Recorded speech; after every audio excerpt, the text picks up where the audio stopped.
ঋণাত্মকতা। আচ্ছা, তড়িৎ ঋণাত্মকতা।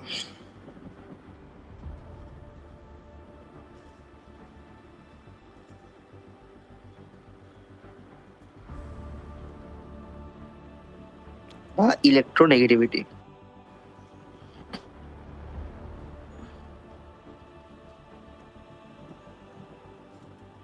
আচ্ছা, এখন দেখো এই জিনিসটা আসলে কিসের উপর ডিপেন্ড করে, এটা হচ্ছে তোমার হচ্ছে সমযোজী যৌগের ক্ষেত্রে তো এই জিনিসটা লক্ষ্য করা যায়।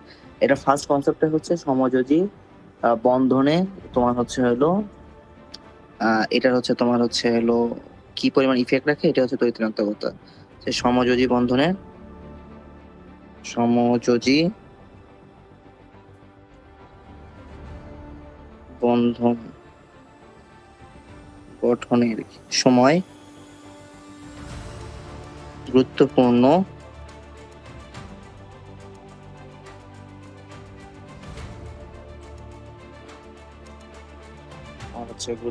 কি বৈশিষ্ট্য পরিলক্ষিত হয়।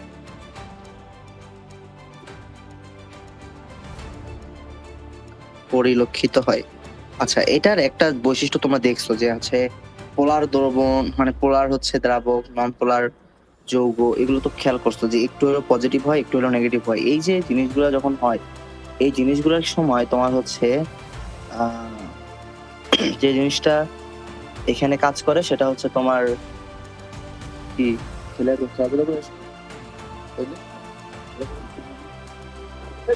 আচ্ছা, তো সমযোজী বন্ধন গঠনের সময় হচ্ছে এই জিনিসগুলো হচ্ছে বিশেষ করে পরিলক্ষিত হয়। এখন দেখো জিনিসটা কি হয়, যে সাপোজ ধরো যে যখন হচ্ছে এগুলো দুইটা জিনিস মানে দুইটা পরমাণু হচ্ছে সমযোজী বন্ধনে আবদ্ধ থাকে, সাপোজ ধর এটা হচ্ছে নিউক্লিয়াস অফ কারেন্ট, এইটা আমি প্রত্যেক দিনই যাই, আমি ক্লাসই নিতে। আচ্ছা, 7টার দিকে আমার প্রত্যেকদিন কারেন্ট যাচ্ছে, চাইলে হচ্ছে হ্যাঁ হলে কারেন্ট না হলে উঠবো আগে। আচ্ছা আপনারা হলে থাকেন? না হলে উঠি নাই তো, কে বলছে? আপনি না বলছিলেন যে আপনার বাসা শিফট করবেন, এই জন্য আমাদের একদিন বন্ধ দিছিলেন, মেবি আমার মনে পড়ে কিছু। ও আচ্ছা, তারপরে আর হলে ওই দিন আর হলে উঠতে দেয় নাই, এটা তো বলা হয়নি, মানে হলে উঠবো জন্য বন্ধ দিছিলাম, ওই যে ও হ্যাঁ ছুটির পরে না বন্ধ না। জি জি। হ্যাঁ হ্যাঁ, তো আমাদেরকে মুলা ঝুলাইয়ে বলছিল যে তোমরা আসলে হল দিব, আসে দেখে হলের কারেন্টই দেওয়া হয়নি। তো আজকে হচ্ছে কারেন্ট আর পানির লাইন ইয়ে হয়েছে, আগামী সপ্তাহের মধ্যে হলে উঠবো। এখন যে বিদ্যুৎ সমস্যা হচ্ছে রাজশাহীতে বলার মতো না, তোমাদের ওইদিক হচ্ছে আলিশা? জি ভাইয়া, আজকে অনেকবার কারেন্ট গেছে। হ্যাঁ, তোমরা তো ক্যান্টনমেন্টের দিকে আছো, তোমরা তো বুঝতেছো না জুবাইর যে কি অবস্থা চলতেছে দেশে। তোমাদের ওইদিকে কারেন্ট যায়? ভাইয়া মাঝে মাঝে যায়, আমাদেরটা আবার উত্তরা লাইন, তো যাদের গুলশান লাইন তারা একবারেই যায় না। তবে হলো আমাদের হলো উত্তরা লাইন যায়, মাঝে মাঝেই যায়, দিনে একবার দুইবার তো যায়। আচ্ছা, এটা মাঝে হচ্ছে মাঝে তোমার আবার main যায় fix। না। আচ্ছা ঠিক আছে ঠিক আছে, দাঁড়াও আমি পড়াইতে থাকি, কারণ কারেন্ট চলে গেছে, ডিস্টার্ব করবে। আর মনে করো যে যখন আমি ঘেমে যাই বুঝছো, এই কারেন্টের জ্বালায় মানে আমার যে হচ্ছে কি বলবো ঘাম, এগুলো সবগুলো হচ্ছে যে প্যাডের উপর লিখি ওখানে পড়ে, তখন আবার লিখতে অসুবিধা হয়। আচ্ছা সে যাই হোক, তো এই যে নিউক্লিয়াসে আর এটা হচ্ছে তোমার হচ্ছে ধরো ইলেকট্রন, তো ইলেকট্রনের কক্ষপথ, শেষ ভাই কক্ষপথ আপনার দুঃখ শুনে হাসবো না কাঁদবো বুঝতে পারতেছি না। এটা কাঁদা উচিত, হাসার কি আছে। তো যখন হচ্ছে সমযোজী বন্ধনে থাকে তখন দেখো যে তোমার হচ্ছে এখানে আরেকটা নিউক্লিয়াস, পরমাণু আরেকটা নিউক্লিয়াস আসে, সো আরেকটা নিউক্লিয়াসের সাথে এটা যুক্ত হয়। এখন যুক্ত যখন হয়েছে খুব ভালো কথা, তো ইলেকট্রন তো শেয়ার করতেছে, এটাও ভালো কথা যে আমরা হচ্ছে এখানে ইলেকট্রন শেয়ার হচ্ছে, ইলেকট্রন এখানেও তোমার হচ্ছে ইলেকট্রন শেয়ার হচ্ছে। এখন ইলেকট্রন তো স্থির অবস্থায় থাকে না, ইলেকট্রন কি থাকে, ইলেকট্রন হচ্ছে ঘূর্ণনশীল অবস্থায় থাকে। তো এখন যেহেতু শেয়ার করছে ইলেকট্রন, তার মানে দুইটা নিউক্লিয়াসেরই ওই ইলেকট্রনের প্রতি বা শেয়ারকৃত ইলেকট্রনের প্রতি একটা অধিকার থাকে।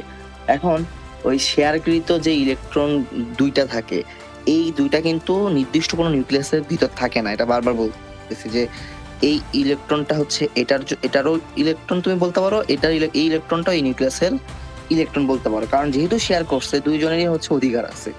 তো এখন দুইজনই তো ইলেকট্রনকে তাদের নিজেদের দিকে রাখতে চাবে, কারণ দুইজন শেয়ার করছে ঠিক আছে, কিন্তু দুইজন যেহেতু দুই ইলেকট্রনের প্রতি দুইজনেরই অধিকার আছে, সো ওই ইলেকট্রনটা দুইটা নিউক্লিয়াস দ্বারা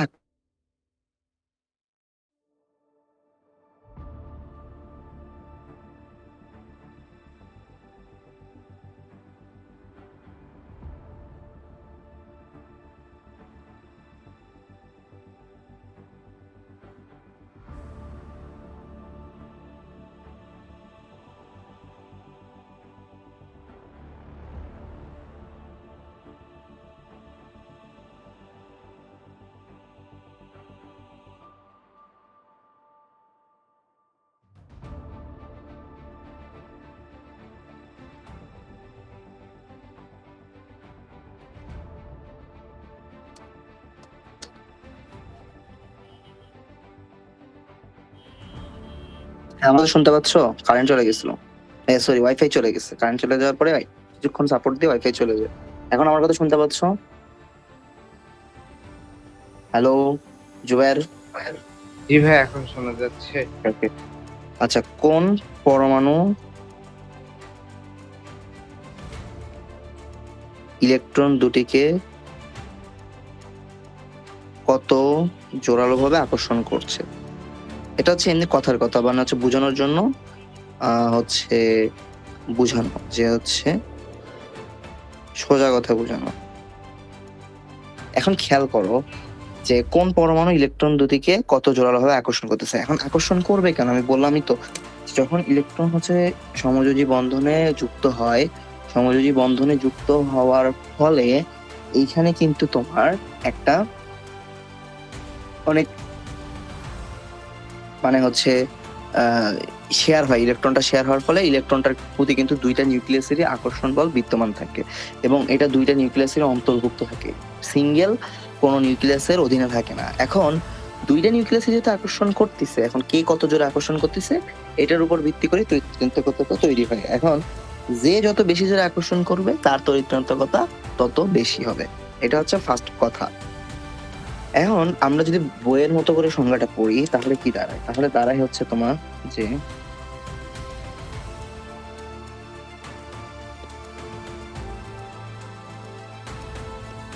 তাহলে সংজ্ঞাটা দাঁড়ায় হচ্ছে এইরকম যে, আচ্ছা তোমাদের হচ্ছে অর্ধবার্ষিকী কোন অধ্যায় পর্যন্ত জুবাইর? ফিজিক্স, আচ্ছা দাঁড়াও, ফিজিক্স কোন অধ্যায় পর্যন্ত আছে জানো? ভাইয়া মেবি 6 অধ্যায় পর্যন্ত আছে ও আচ্ছা, অর্ধবার্ষিকে। ঠিক আছে। আচ্ছা আচ্ছা, তো এখন দেখো যে বইয়ের ভাষ্য অনুযায়ী তোমার হচ্ছে তড়িৎচুম্বকত্ব বলতে কি বোঝায়, যে দুটি পরমাণু যখন এই দুটি পরমাণু যখন তোমার হচ্ছে সমযোজী বন্ধনে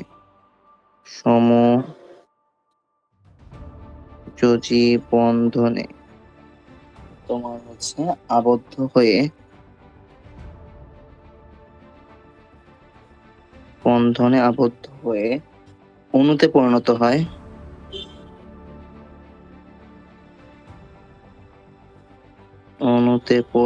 হয়, তখন অণুর পরমাণুগুলো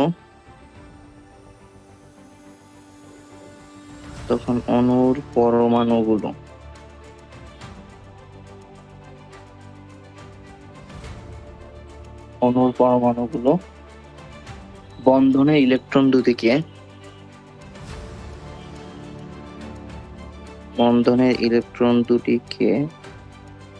তোমার হচ্ছে নিজের দিকে আকর্ষণ করে,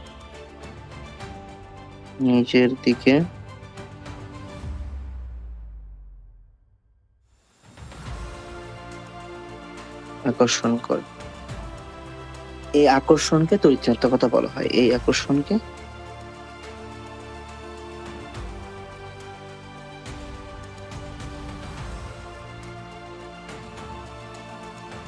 তড়িৎচুম্বকতা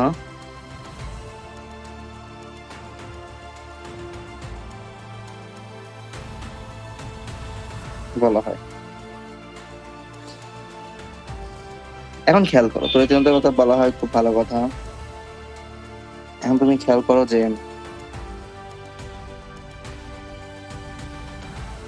এই যে আমার আকর্ষণ বল, এই আকর্ষণ বল আমার যত বেশি হবে তড়িৎচুম্বকতা তত বেশি হবে। এটা হচ্ছে ফার্স্ট কথা, যে তোমার হচ্ছে আকর্ষণ বল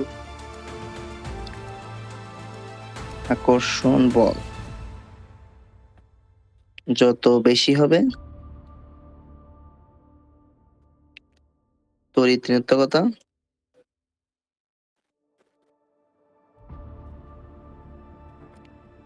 তত বেশি হবে। এখন কথাটা হচ্ছে তোমার যে আকর্ষণ বল বেশি হবে তত তড়িৎচুম্বকতা বেশি হবে, খুব ভালো কথা।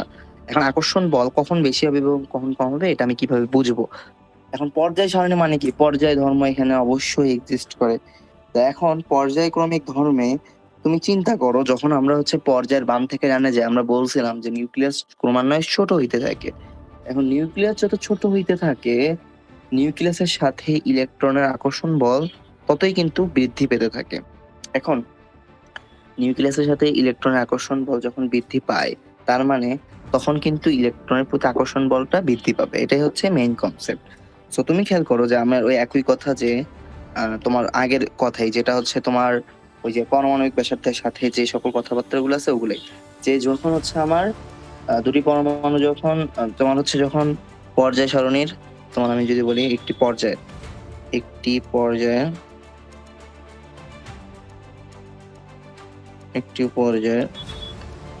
বাম থেকে ডানে গেলে পরমাণুর পারমাণবিক ব্যাসার্ধ ক্রমান্বয়ে কমতে থাকে।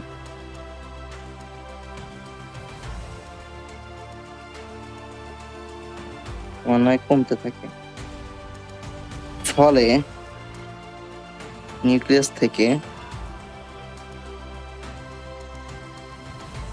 নিউক্লিয়াসের সাথে সর্ববহিস্থ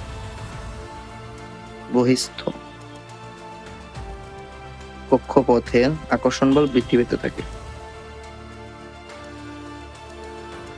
আকর্ষণ বল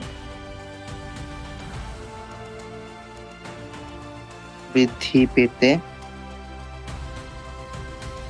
থাকে। এখন আকর্ষণ বল যখন বৃদ্ধি পায়, কক্ষপথের আকর্ষণ বল বৃদ্ধি পেতে থাকে। এখন আকর্ষণ বল যখন বৃদ্ধি পায়, এর মানে হচ্ছে তোমার তড়িৎচুম্বকতা তখন বেশি হয়। ফলে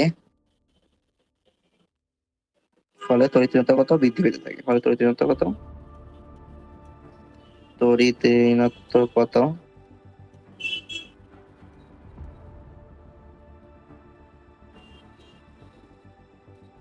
বৃদ্ধি পেতে থাকে। আচ্ছা, এখন তড়িৎচুম্বকতা যখন বৃদ্ধি পায়, তার মানে আমরা এখন বুঝতে পারলাম যে যখন একটা পর্যায়ের বাম থেকে ডানে যাচ্ছি, পারমাণবিক ব্যাসার্ধ যত ছোট হচ্ছে তড়িৎচুম্বকতা তত বৃদ্ধি পাচ্ছে। তার মানে আমি এখানে বলতে পারি পারমাণবিক ব্যাসার্ধ কমলে তড়িৎচুম্বকতা বাড়ে, আর পারমাণবিক ব্যাসার্ধ বাড়লে তড়িৎচুম্বকতার মান কমে। সো একটা জিনিস আমি এখান থেকে বলতেই পারি যে, তুমি খেয়াল করো যে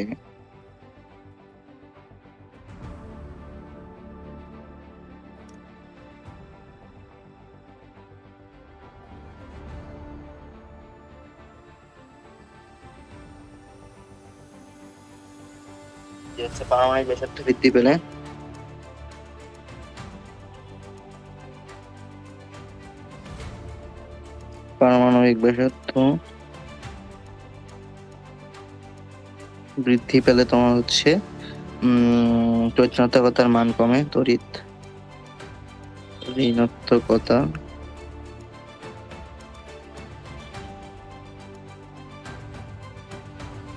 মান কমে। আর পারমাণবিক ব্যাসার্ধ তোমার যদি হচ্ছে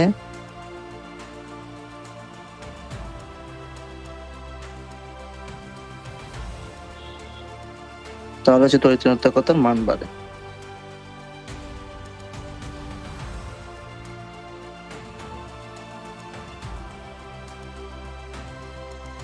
এখন তোমরা খেয়াল করো যে আমরা তাহলে যখন পর্যায়ের বাম থেকে ডানে যাচ্ছি, তখন তাহলে তোমার হচ্ছে কি পারমাণবিক ব্যাসার্ধ কমতেছে, তাহলে কি হবে?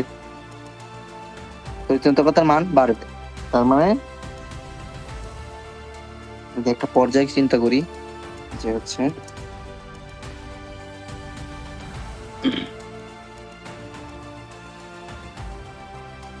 এখান থেকে এদিকে গেছি আর এখান থেকে আমি এদিকে আসছি, তাহলে দেখো তোমার এখানে লিখতে পারি যে হচ্ছে তড়িৎ ঋণাত্মকতার মান,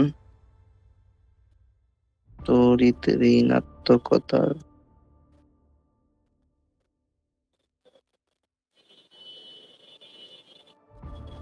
মান বাড়ে। আর তাহলে আমি যখন উপর থেকে নিচে নামতেছি তখন কিন্তু একটা গ্রুপে তোমার হচ্ছে পারমাণবিক ব্যাসার্ধ বৃদ্ধি পাচ্ছে, তাহলে এখানে আমি বলবো যে এখানে হচ্ছে তড়িৎ ঋণাত্মকতার মান কম। তাহলে আমার হচ্ছে হলো তড়িৎ ঋণাত্মকতার মান কম, তড়িৎ ঋণাত্মকতার মান কম।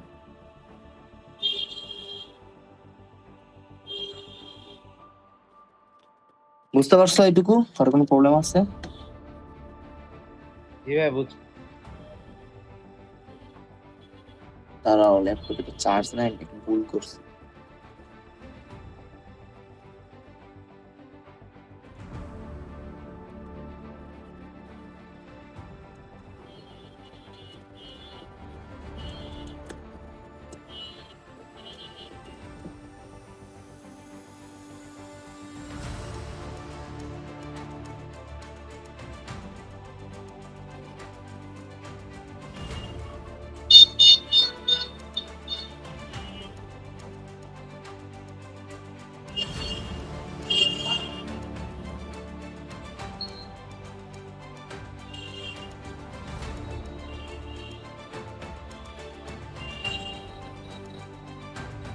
আচ্ছা, তোমাদেরকে একটা এখান থেকে একটা জিনিস শিখাই, সেটা হচ্ছে এই তড়িৎ উপর ডিপেন্ডস করেই কিন্তু অ্যাকচুয়ালি মডার্ন কেমিস্ট্রিতে ডিসাইড হয় যে এটা অ্যাকচুয়ালি তোমার সমযোজী বন্ধন হবে না আয়নিক বন্ধন হবে নাকি পোলার বন্ধন হবে নাকি নন পোলার বন্ধন হবে। তুমি চাইলে কিন্তু এটা মানে শিখতে পারো। সো এখানে তড়িৎ কিছু মান দেখায়, তাহলে তুমি বুঝতে পারবে। আচ্ছা, এই পর্যন্ত তো কারোর কোনো সমস্যা নেই, রাইসা তুমি কি বুঝছো ওটা? জি ভাইয়া ওকে, আচ্ছা এবার দেখো যে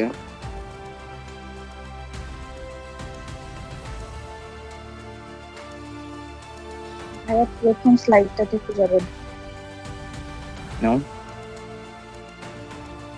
পরেরটা।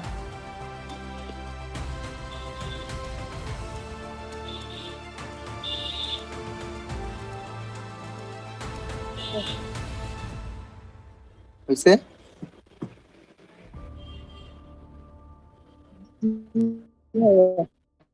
ওকে, ধরো একটা পর্যায় সারণীতে তুমি চিন্তা করো যে পর্যায় সারণীতে এখানে হচ্ছে হাইড্রোজেন আছে, ধরো এখানে হাইড্রোজেন আছে। আচ্ছা ধরো এইভাবে ড্রয়িং করি যে ধরো এই কার্ডে জানলে হবে, ধরো এখানে হাইড্রোজেন আছে। Shit shit shit shit shit,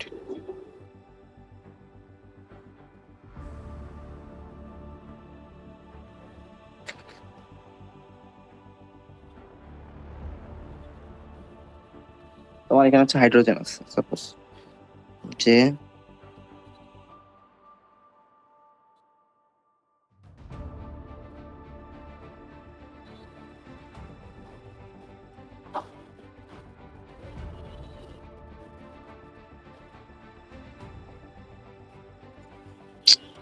কি হলো এমন হচ্ছে না?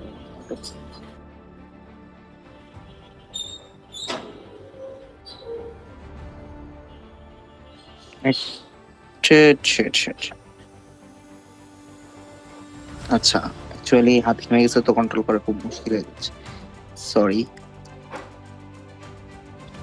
কি হাত ভেঙে গেছে? হাত ঘেমে গেছে, ভেঙে ও যাবে। ভেঙে গেছে। তাই তো বলি, আপনি হাত ভাঙলেন কিভাবে? বুঝছি, তুমি খালি মানুষের তুমি আমার হাত ভেঙে যাবে এরকম দোয়া করেছি। এমনটা বলিনি। আপনার কথার জাস্ট মানে একটু অন্যভাবে এসেছিল তো, তাই অবাক হয়ে জিজ্ঞেস করলাম। তুমি অবাক হয়েছো? আচ্ছা,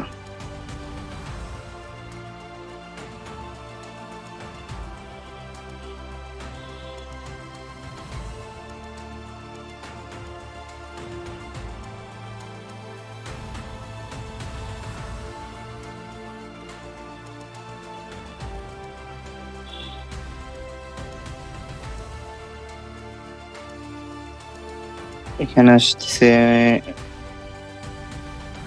1 2 3 4 5। ঠিক আছে, দেখো যে এখানে তো আমাদের হচ্ছে কি থাকে, প্রথমে থেকে হচ্ছে হাইড্রোজেন। সো এখানে তোমার হচ্ছে হাইড্রোজেন, তারপরে তোমার হচ্ছে এখানে থাকে হচ্ছে আমার হিলিয়াম, তারপরে থাকে হচ্ছে লিথিয়াম, তারপরে থাকে হচ্ছে বেরিলিয়াম, তারপরে থাকে হচ্ছে তোমার হচ্ছে বোরন। সবাই উঠাও।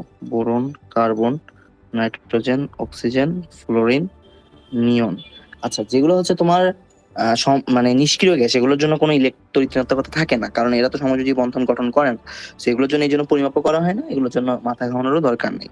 সো সোডিয়াম, তারপর হচ্ছে ম্যাগনেসিয়াম, দেন অ্যালুমিনিয়াম, দেন হচ্ছে সিলিকন, দেন ফসফরাস, সালফার, ক্লোরিন, আর্গন। তো এগুলো তো আগেই বাদ, বা তুমি এখানে জিরো লিখে দিতে পারো অথবা এন তোমার এখানে আচ্ছা ওটা নিয়ে মাথা ঘামানোর দরকার নেই। সো দেখো, হাইড্রোজেনের তড়িৎচঞ্চলতা হচ্ছে 2.2, লিথিয়ামের কমবে আরো, কারণ সে নিচে আছে 0.98, সোডিয়ামের আরো একটু কমবে, যেমন 0.93। আচ্ছা, এখানে ভ্যালু গুলো দেওয়ার কারণটা হচ্ছে একটু পরে বুঝানো, যে একটা কাহিনী ঘটে, খুব অ্যামেজিং একটা কাহিনী। সো বেরিলিয়াম, ম্যাগনেসিয়াম হচ্ছে 1.31, এরপরে তোমার হচ্ছে ব্রোমিন হচ্ছে 2.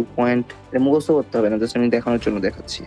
2.04, 2.55, এরপরে তোমার হচ্ছে 3.04, এরপরে হচ্ছে তোমার 3.44, হিলিয়াম 9, কারণ এরপরে 3.98। এই ফ্লোরিনের হচ্ছে সবচেয়ে বেশি, 3.98, এটা কিন্তু 998। এরপরে তোমার হচ্ছে 1.61, এরপরে তোমার হচ্ছে 1.9, এরপরে তোমার হচ্ছে 2.19, এরপরে তোমার হচ্ছে 2.58, এরপরে হচ্ছে 3.16।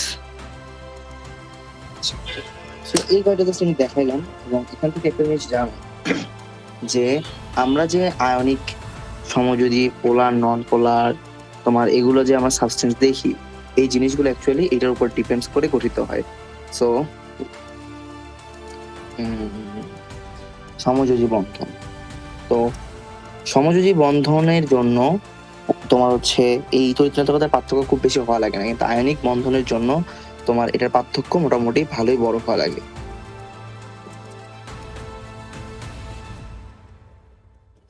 হ্যালো, আমার কথা শুনতে পাচ্ছ? জি ভাই, শোনা তো যাচ্ছে। ওকে, আচ্ছা। সো এটার একটা রেঞ্জ আছে, সেই রেঞ্জটা হচ্ছে তোমার যে এই যে পার্থক্য, ধরো দুইটা বস্তু, তাদের মধ্যে হচ্ছে সমযোজী বন্ধন গঠন করবে।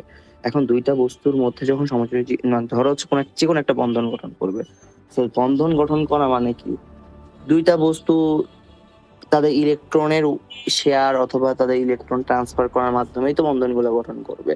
তো এই যে সে সম্পূর্ণ ইলেকট্রন ত্যাগ করবে, গ্রহণ করবে, নাকি হচ্ছে তোমার সমযোজী বন্ধনের মাধ্যমে গঠন করবে বা শেয়ার করবে, এই জিনিসটাই ডিপেন্ডস করে হচ্ছে ইলেকট্রোনেগেটিভিটির উপর।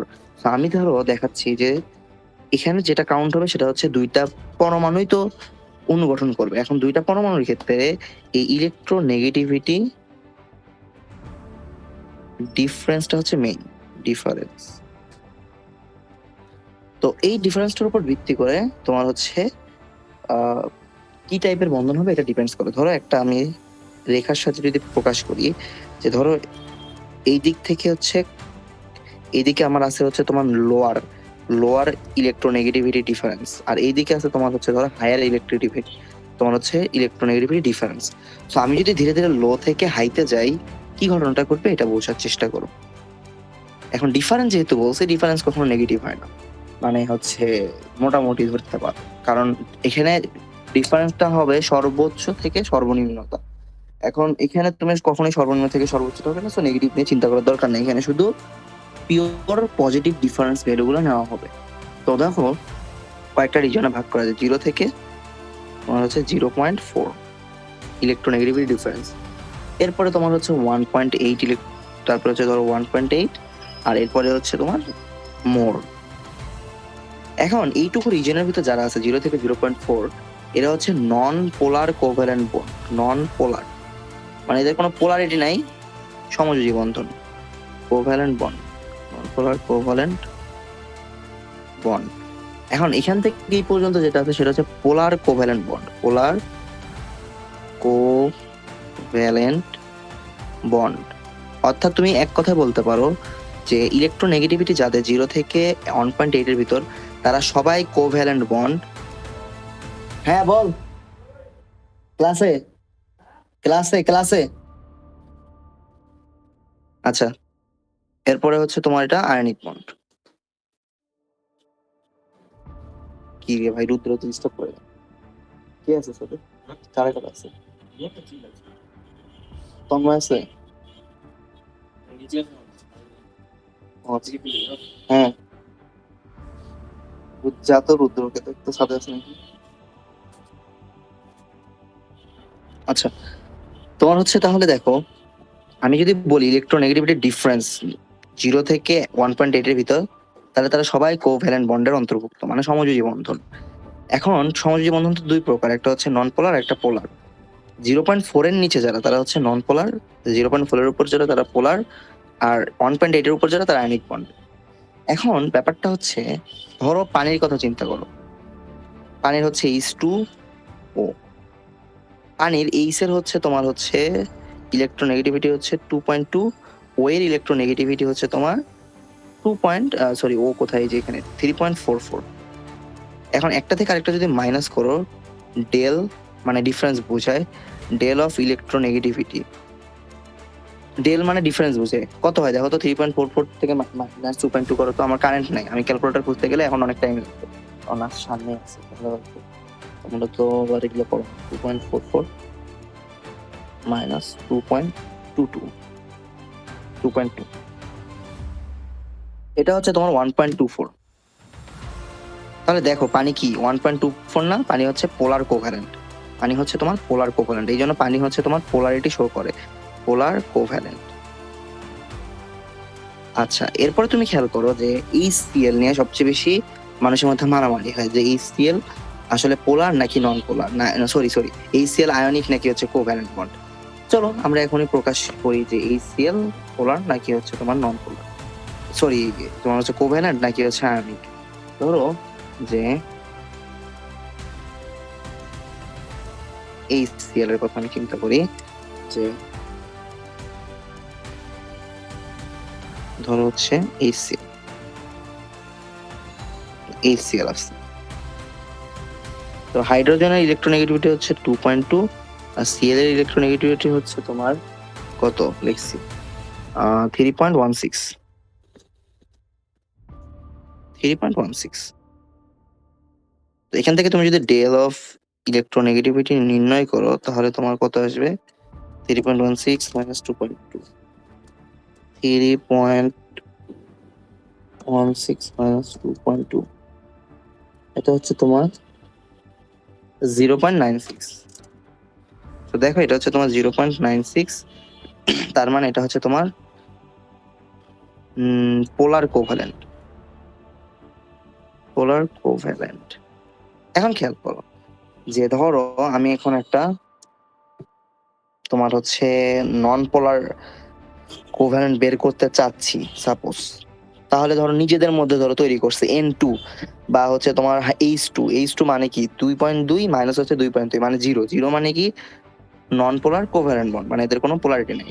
এখন আসলে আমার আয়নিক বন্ড তাহলে কখন হচ্ছে, ধরো আয়নিক বন্ডের জন্য আমার দরকার সোডিয়াম, ধরো হচ্ছে ক্লোরাইড আমি দিলাম, সোডিয়াম ক্লোরাইড। তো সোডিয়াম ক্লোরাইডের ক্ষেত্রে তুমি যদি চিন্তা করো যে সোডিয়াম ক্লোরাইডের তাহলে কি হবে, যে NaCl। তো N এর তোমার হচ্ছে ইলেকট্রোনেগেটিভিটি কত 0.93, 0.93, আর ক্লোরিনের ইলেকট্রোনেগেটিভিটি হচ্ছে তোমার দেখো এখানে 3.16, সো 3.16। সো এদের হচ্ছে যে ইলেকট্রোনেগেটিভিটি ডিফারেন্স সেটা কত হবে 3.16 মাইনাস 0.93 কত হয়,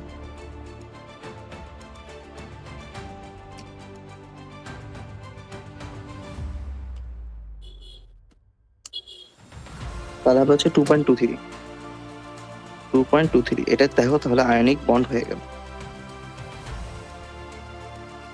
বোঝা গেল।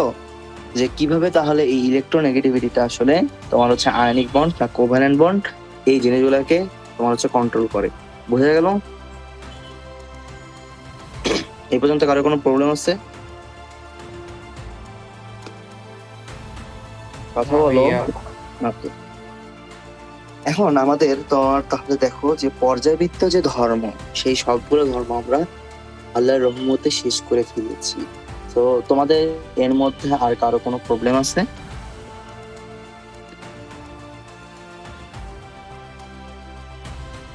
এনিওয়ান কোনো প্রবলেম? কারো কোনো প্রবলেম আছে?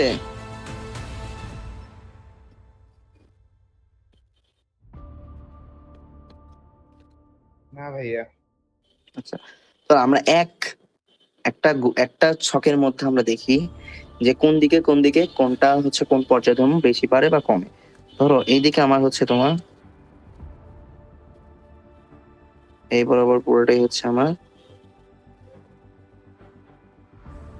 পর্যায়টা, এটা হচ্ছে আমি গ্রুপ ধরলাম, ঠিক আছে? এটা হচ্ছে নিচের দিকে আর ওটা ডান দিকে। So, একই পর্যায়ে আর একই গ্রুপের মধ্যে আমি একটু তুলনা করে দেখি। তো আমাদের প্রথম কি আছে, যে প্রথম আছে হচ্ছে তোমার হচ্ছে ধাতব ধর্ম। ধাতব ধর্ম ডান দিকে গেলে বৃদ্ধি পাবে, এখানে সরি ধাতব ধর্ম ডান দিকে গেলে কমবে, এখানে আমার ধাতব ধর্ম বাড়বে নিচের দিকে গেলে। এরপরে অধাতব ধর্ম এদিকে নিচের দিকে গেলে কমবে, আর এইদিকে অধাতব ধর্ম বৃদ্ধি পাবে।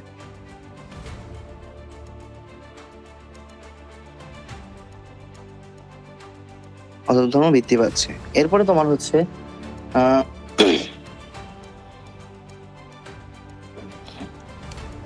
পরমাণুর আকার,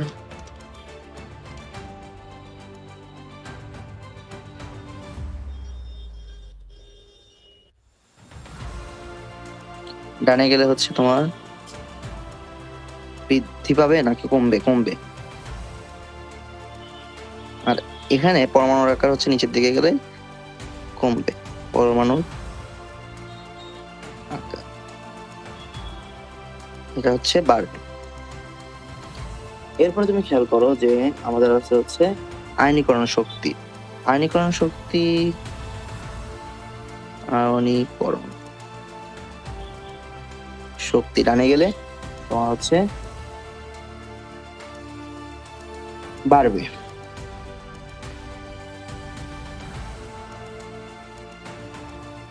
আর হচ্ছে এখানে আয়নীকরণ শক্তি কমবে।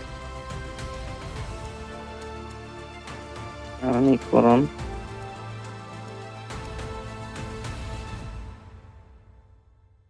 শক্তি কমবে।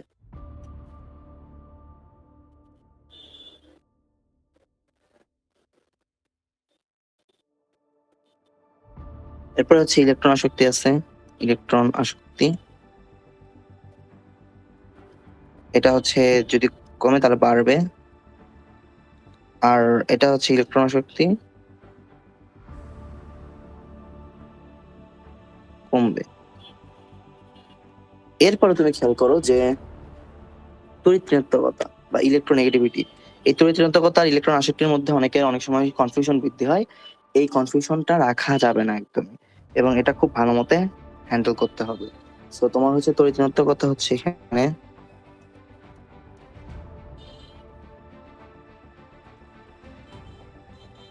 তড়িৎ ঋণাত্মকতা তোমার এখানে হবে হচ্ছে যতবার যাবে বাড়বে, আর এখানে তড়িৎ ঋণাত্মকতা কমবে।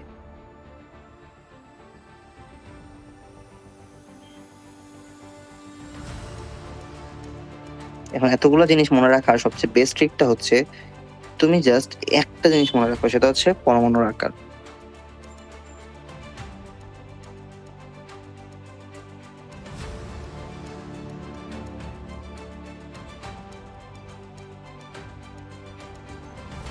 তারপর হচ্ছে এখানে পরমাণু আকার।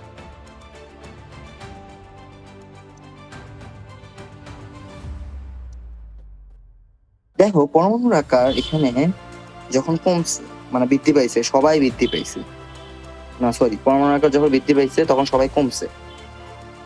দেখো সবাই কমছে, শুধুমাত্র ধাতব ধর্মটা তোমার হচ্ছে পরমাণু আকারের সাথে সম্পর্ক। তো পরমাণু আকারের সাথে শুধুমাত্র একমাত্র রিলেটেড হচ্ছে ধাতব ধর্ম, বাকি সবগুলো উল্টা। এখানে খেয়াল করো, পরমাণুর আকার কমছে, ধাতব ধর্ম কমছে, বাকি সবগুলো বাড়ছে। তো পরমাণুর আকার যদি তুমি মনে রাখো, তাহলে তোমার শুধু ওটার সাথে ধাতব ধর্ম মিলবে, বাকি সবকিছু উল্টা থাকবে। এইভাবে তুমি মনে রাখতে পারো, বুঝতে পারছো? লাস্ট কথা কি বলছি বুঝছো?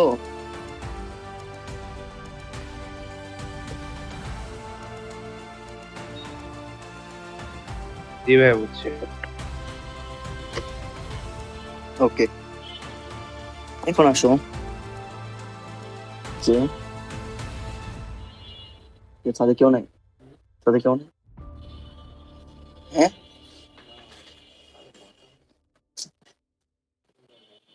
সবাই কি করতেছে নিচে?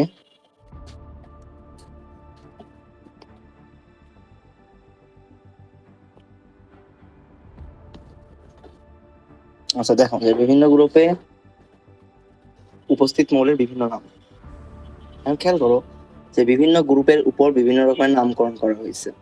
কারণ তোমার হচ্ছে যত আমার আমার গ্রুপের, একটা গ্রুপের যেহেতু সবাই একই রকম হচ্ছে ধর্ম প্রদর্শন করে, এই জন্য তোমার গ্রুপের নামের উপর ডিপেন্ডস করে এখানে গ্রুপের নাম দেওয়া হয়েছে। কারণ গ্রুপের যেহেতু সবাই একই রকম হচ্ছে ধর্ম প্রদর্শন করে, এই জন্য গ্রুপের ক্ষেত্রে আমরা চাইলে তোমার হচ্ছে একই একটা নাম দিতে পারি। তো গ্রুপে উপস্থিত মৌলগুলোর নামের সাথে সম্পর্কযুক্ত হচ্ছে তোমার, ধরো হচ্ছে ক্ষার ধাতু।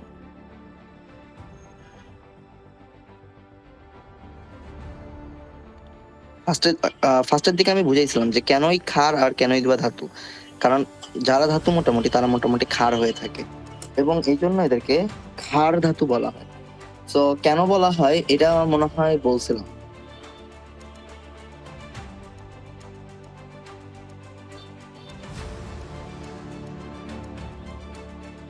কারণ ক্ষার ধাতুগুলা পানিতে যখন মেশে তখন হচ্ছে হাইড্রোজেন গ্যাস আর ক্ষার উৎপন্ন করে। এটা কি বলছিলাম? যে হচ্ছে ধরো যে কোনো একটা, ধরো হচ্ছে ক্ষার ধাতুগুলো যখন পানিতে মেশে, ক্ষার কেন বলা হচ্ছে, কারণ এই ধাতুগুলো যখন পানির সংস্পর্শে আসে বা পানিতে যখন দ্রবীভূত হয়, পানিতে দ্রবীভূত হলে তোমার হচ্ছে ক্ষার ও হাইড্রোজেন গ্যাস উৎপন্ন করে, ক্ষার ও হাইড্রোজেন গ্যাস উৎপন্ন করে, গ্যাস উৎপন্ন করে। এখন পানিতে দ্রবীভূত হলে হাইড্রোজেন গ্যাস আর ক্ষার উৎপন্ন কিভাবে করে? ধরো একটা সোডিয়াম মেটাল যখন পানির সাথে দ্রবীভূত হয়, তখন সোডিয়াম পানির OH-টাকে নিয়ে H2 গ্যাস উৎপন্ন করে। সো এই জন্য এটাকে আমরা তখন তোমার হচ্ছে দেখো একটা ক্ষার উৎপন্ন করছে আর হচ্ছে হাইড্রোজেন গ্যাস উৎপন্ন করছে, গ্যাস। এই জন্য এটাকে বলা হয় হচ্ছে ক্ষার ধাতু। অর্থাৎ ধাতু একই সাথে তোমার হচ্ছে ক্ষার উৎপন্ন করে আর হাইড্রোজেন গ্যাস উৎপন্ন করে, এই জন্য এটাকে আমরা ক্ষার ধাতু বলি। বুঝতে পারছো? বুঝেছো?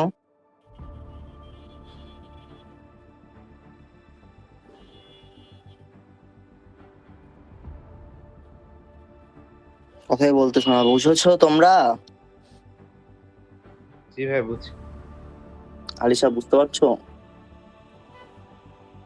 জি ভাইয়া। আচ্ছা, এখন ক্ষার ধাতু কারা? ক্ষার ধাতু হচ্ছে গ্রুপ 1 এর। এখন গ্রুপ 1-এ তো হাইড্রোজেন আছে, হাইড্রোজেনকে তুমি পানিতে মিশাইলে কি ক্ষার উৎপন্ন হবে? হবে না। সুতরাং হাইড্রোজেন বাদ দিয়ে বাকি যে তোমার হচ্ছে 6টা ধাতু আছে, এই 6টা ধাতুই হচ্ছে তোমার মানে 6টি মৌলই হচ্ছে ক্ষার ধাতু। যে ধরো হচ্ছে গ্রুপ 1-কে আমরা হচ্ছে ক্ষার ধাতুর গ্রুপ বলি, যে গ্রুপ 1 তোমার হচ্ছে গ্রুপ গ্রুপ 1-কে ক্ষার ধাতু এর গ্রুপ বলা হয়, ক্ষার ধাতুর গ্রুপ বলা হয়। এখন এই গ্রুপ 1-কে ক্ষার ধাতুর গ্রুপ বলা হয়, এটার মানে কি? এটার মানে হচ্ছে তোমার এই গ্রুপ 1-এ যারা আছে তাদেরকে ক্ষার ধাতুর গ্রুপ বলা হয়। এখন গ্রুপ 1-এ কারা আছে? 7টা ধাতু আছে, কিন্তু এখানে ব্র্যাকেটে লিখে দিব হাইড্রোজেন ছাড়া। হাইড্রোজেন ছাড়া, তাহলে বাকি থাকে হচ্ছে 6টা হাইড্রোজেন ছাড়া। এটা মানে বোঝাচ্ছে যে গ্রুপ ওয়ানে 7টি মৌল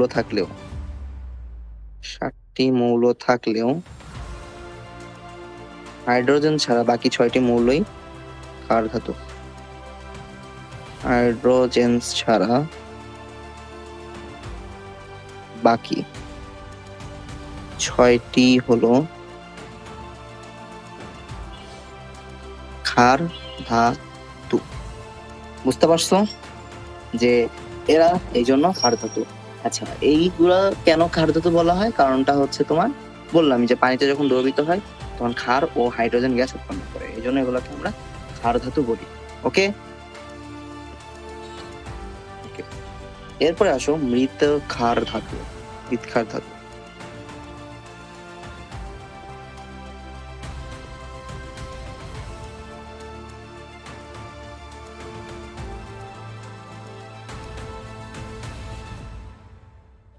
তোমার হচ্ছে মৃৎ ক্ষার ধাতু।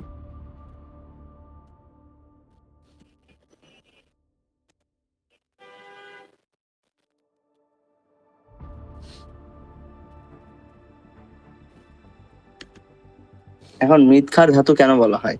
ক্ষার ধাতু তো আমরা বুঝছি যে এটাও যখন পানির সাথে মানে রিয়াকশন করে তখন এরাও হচ্ছে তোমার হচ্ছে আহ কি বলবো, তোমার হচ্ছে ক্ষার ও হচ্ছে তোমার পানি উৎপন্ন করে। যেমন ধরো একটা আমি মৌল নিলাম যে ম্যাগনেসিয়াম।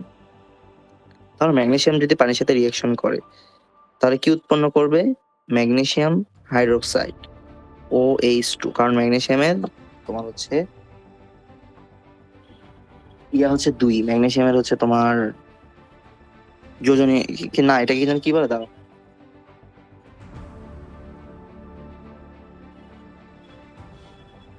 মানে ম্যাগনেসিয়ামের ভ্যালেন্সি বলো বা হচ্ছে তোমার যোজনী বলো না?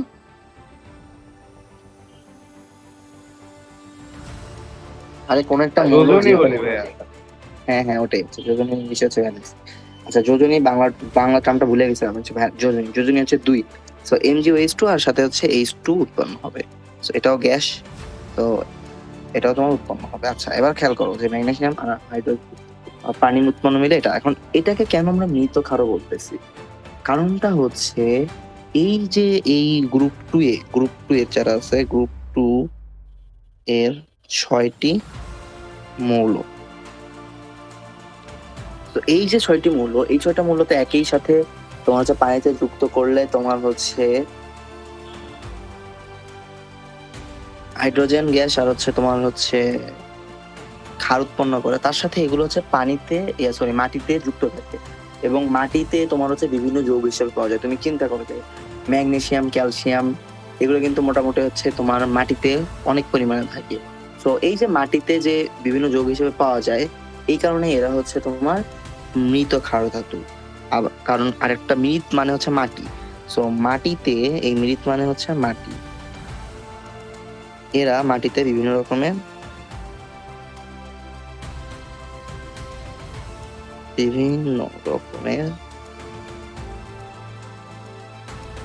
যৌগ উৎপন্ন করে। এই জন্য এরা সামগ্রিকভাবে এদের নাম দেওয়া হয়েছে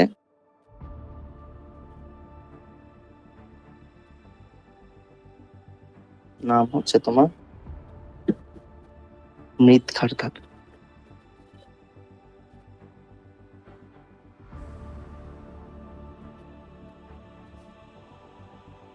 বুঝেছো সবাই?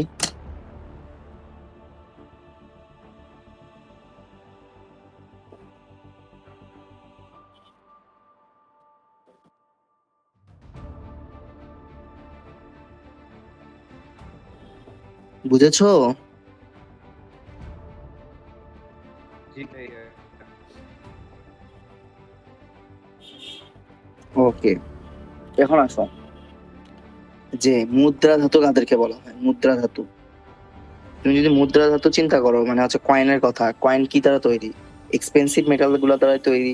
কারণ আগের যুগে স্বর্ণ মুদ্রা, সিলভার কয়েন, তারপরে হচ্ছে তোমার হচ্ছে এগুলোই তো কয়েন পাওয়া যাইতো। সো তার মানে মুদ্রা কিন্তু এমন একটা জায়গা যেখানে হচ্ছে তোমার সব এক্সপেন্সিভ তোমার হচ্ছে ধাতুগুলো অবস্থান করতেছে। তো খেয়াল করো কারা হচ্ছে তোমার মুদ্রা ধাতু।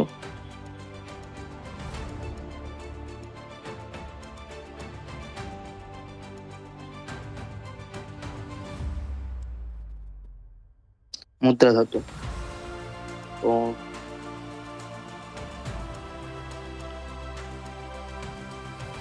মুদ্রা ধাতু এটার মানে হচ্ছে এরা এক্সপেন্সিভ, একই সাথে এক্সপেন্সিভ।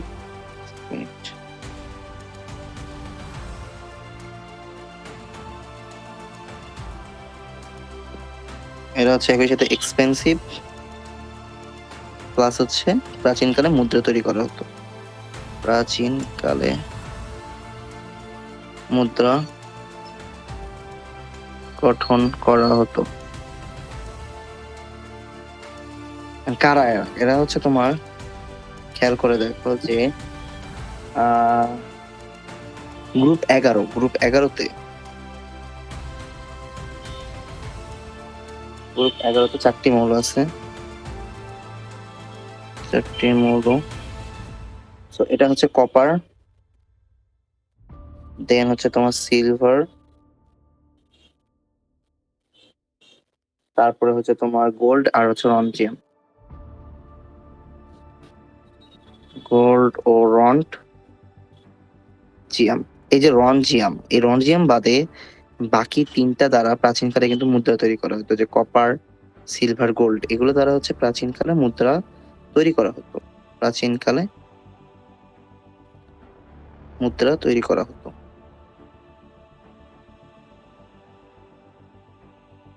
এই যে প্রাচীনকালে যে এই গ্রুপ 11 এর এই যে চারটার মধ্যে তিনটা দ্বারাই হচ্ছে তোমার হচ্ছে মুদ্রা তৈরি করা হতো, এই জন্যই এই গ্রুপ নাম্বার 11 কে মুদ্রা ধাতু বলা হয়। বুঝতে পারছো সবাই কেন হচ্ছে এটাকে মুদ্রা ধাতু বলা হয়? বুঝছো? জি ভাইয়া বুঝছি। আচ্ছা আচ্ছা, ঠিক আছে। বাকিগুলা হচ্ছে কালকে পরে। আমার মোটামুটি হচ্ছে তোমার ল্যাপটপের চার্জ ডাউন খাইছে, সাথে হচ্ছে তোমার মোবাইলেরও চার্জ ডাউন খেয়ে গেছে। তো আর টাইমও মোটামুটি শেষই। আচ্ছা ঠিক আছে, তাহলে হচ্ছে তোমার হ্যাঁ, কালকে কখন করবো বলো? কালকে হচ্ছে বিকাল 3টায় কিন্তু, মঙ্গলবারে ক্লাসটা। ওকে? ওকে ভাইয়া। রাইসা কোনো সমস্যা হবে? না ভাইয়া। আলিশার কোনো সমস্যা আছে? না ভাইয়া। ওকে ঠিক আছে, কালকে তাহলে হচ্ছে বিকাল সরি দুপুর 3টায় তোমাদের হচ্ছে কেমিস্ট্রি ক্লাস। ওকে ঠিক আছে, সবাই ভালো থাকো, আল্লাহ হাফিজ।